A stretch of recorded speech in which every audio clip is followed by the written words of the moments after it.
Hi students, welcome to Bhaskar's biology. ఈ వీడియోలో intermediate complete అయిపోయి ఎవరైతే ఎంసెట్ కి ప్రిపేర్ అవుతున్నారో సో ఎంసెట్ పాయింట్ ఆఫ్ లో బాట్ని మోస్ట్ ఇంపార్టెంట్ వెయిటేజ్ చాప్టర్స్ ఏంటంది మనం ఈ వీడియోలో డిస్కస్ చేయడం జరుగుతుంది. అంటే last previous year questions base చేసుకుని నేను వీడియో చేయడం జరుగుతుంది. అయితే మనం ఏ చాప్టర్స్ మీద ఎక్కువ ఫోకస్ పెడితే మనం ఎక్కువగా మార్క్స్ అనేది స్కోర్ చేయగలుగుతాము అన్నది మనం ఈ వీడియోలో డిస్కస్ చేద్దాం.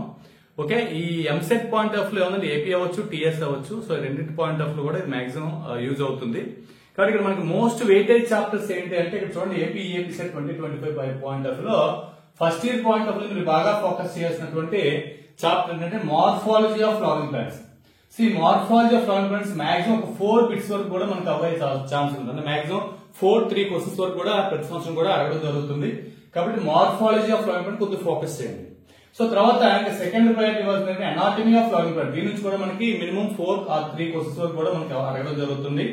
కాబట్టి దీని మీద కూడా మీరు కొద్దిగా ఫోకస్, అంటే ఈ 2 క్వశ్చన్స్ అంటే 2 చాప్టర్స్ మీద ఎక్కువ ఫోకస్ పెడితే మీరు నియర్లీ 8 క్వశ్చన్స్ వరకు కూడా మీరు ఎక్కడైతే ఉందో ఎగ్జామినేషన్ మీరు అటెంప్ట్ చేసే ఛాన్స్ అయితే మాత్రం ఉంటుంది. కాబట్టి 2 చాప్టర్స్ కూడా మాక్సిమం చాలా జాగ్రత్తగా చదవండి. అలాగే first year point of next ఏంటంటే ఈ cell the unit of life. So ఈ చాప్టర్ పాయింట్ ఆఫ్ లో కూడా మనకి మినిమం ఒక 2 క్వశ్చన్స్ వరకు కూడా అడగడం జరుగుతుంది. కాబట్టి ఇది కూడా మీరు ఎక్కువ ఫోకస్ చేయండి. తర్వాత ఏంటంటే 4th ప్లేస్ లో మనకి ప్లాంట్ కింగ్డమ్. సో దీని నుంచి కూడా మనకి 2 క్వశ్చన్స్ వరకు కూడా పబ్లిక్ ఎగ్జామ్ అంటే ఏదైతే మనకి ఎంసెట్ ఉందో ఎంసెట్ పాయింట్ ఆఫ్ లో దీని నుంచి కూడా 2 క్వశ్చన్స్ అయితే మాత్రం 2 బిట్స్ ఆబ్జెక్టివ్ బిట్స్ అయితే రావడం జరుగుతుంది. అలాగే బయాలజీ క్లాసిఫికేషన్ కూడా 2 రావడం జరుగుతుంది. సో 4, 4, 8, 9, 10, 11, 12, 13 ఒక మనకి ఏమంటే 10, 14 బిట్స్ వరకు కూడా మనకి ఏవైతే ఫస్ట్ ఇయర్ లో ఈ చాప్టర్స్ మీద అయితే మాత్రం మీరు ఫోకస్ చేయాల్సి ఉంటుంది. సో రిమైనింగ్ చాప్టర్స్ నుంచి కూడా ఒక్కొక్క క్వశ్చన్ కూడా వచ్చే ఛాన్స్ ఉంటుంది. కాబట్టి అది కూడా మనకి ఇంపార్టెంటే, ప్రతి మార్క్ కూడా ఇంపార్టెంటే. కాబట్టి ఎక్కువగా ఫోకస్ చేసి 2 చాప్టర్ మీద ఎక్కువగా మీరు ఫోకస్ చేస్తే బెటర్ ఉంటుంది. అలాగే second year point of view వచ్చేసరికి ఏపీ సెట్ 25 పాయింట్ లో మనకి మోస్ట్ ఇంపార్టెంట్ ఎక్కువగా కవర్ అయ్యేది ఏంటంటే molecular base of inheritance. So ఈ చాప్టర్ నుంచి మనకి 3 వరకు కూడా బిట్స్ అనేవి కవర్ అవడం జరుగుతుంది. కాబట్టి మాలిక్యులర్ బేస్ చాలా ఇంపార్టెంట్. దీని మీద మీరు ఎక్కువగా ఫోకస్ చేయండి. అలాగే second year point of biotechnology ఒకటి ఉంది. సో బయోటెక్నాలజీ పాయింట్ ఆఫ్ కూడా మనకి 2 లెసన్స్ కింద డివైడ్ అవుతుంది. సో 2 లెసన్స్ కలిపి ఒక 3-4 బిట్స్ వరకు కూడా మనకి కవర్ అవడం జరుగుతుంది. కాబట్టి ఇది కూడా మీరు ఎక్కువగా ఫోకస్ చేయండి. 4 వరకు అడిగే ఛాన్స్ ఉంటుంది. సో 3 ఖచ్చితంగా ఉంటుంది. 3కి ఒక టెక్స్ట్ వచ్చిన సరే మనకి ఇబ్బంది లేదు. కాబట్టి మ్యాథ్స్ ఏంటంటే బయోటెక్నాలజీ 2 లెసన్ మీద ఎక్కువ ఫోకస్ అయితే మీరు నియర్లీ 4 బిట్స్ వరకు కూడా చేయడానికి అయితే మాత్రం మీకు ఛాన్స్ అయితే ఉంటుంది. సో అలాగే విధంగా ట్రాన్స్పోర్టింగ్ ప్లాంట్స్ నుంచి మనకి 2 క్వశ్చన్స్ కవర్ అవడం జరుగుతుంది. అలాగే మినరల్ న్యూట్రిషన్ కూడా మనకి 2 క్వశ్చన్స్ ఒక్కసారి అడగడం జరుగుతుంది. అలాగే ఫోటోసైన్ ప్లాంట్స్ నుంచి కూడా మనకి 2 క్వశ్చన్స్ అనేవి అడగడం జరుగుతుంది.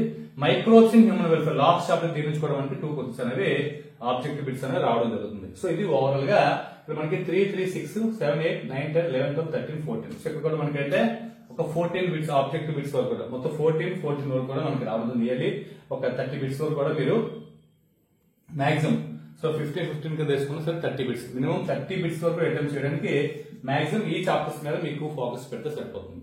కాబట్టి రిమైనింగ్ చాప్టర్స్ కూడా ప్రతి దాని నుంచి ఒక్కొక్కటి రావడం జరుగుతుంది.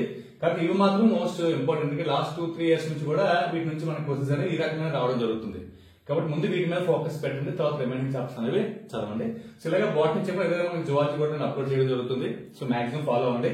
అదే విధంగా మనకి ఇంటర్మీడియట్ కంప్లీట్ అయిన తర్వాత నెక్స్ట్ ఫర్దర్ గా నీట్ ఎంసెట్ పాయింట్ ఆఫ్ లో ఎటువంటి ప్రాబ్లమ్స్ ఉందో సార్ మాక్సిమం ఏమైనా అప్డేట్స్ ఉంటే అప్డేట్స్ కూడా నేను మన యూట్యూబ్ ఛానల్ అప్లోడ్ చేయడం జరుగుతుంది. మాక్సిమం అందరూ కూడా సబ్స్క్రైబ్ చేసుకుని బెల్ ఐకాన్ ని యాక్టివేట్ చేసి పెట్టుకుంటే నేను చేసిన ప్రతి వీడియో కూడా మీకు నోటిఫికేషన్ రావడం జరుగుతుంది. ఓకే స్టూడెంట్స్, వీడియో మీకు ఎంతగానో హెల్ప్ అవుతుంది. లైక్ చేయండి, షేర్ చేయండి, నా ఛానల్ సబ్స్క్రైబ్ చేసుకోండి. Thanks for watching. Thank you very much.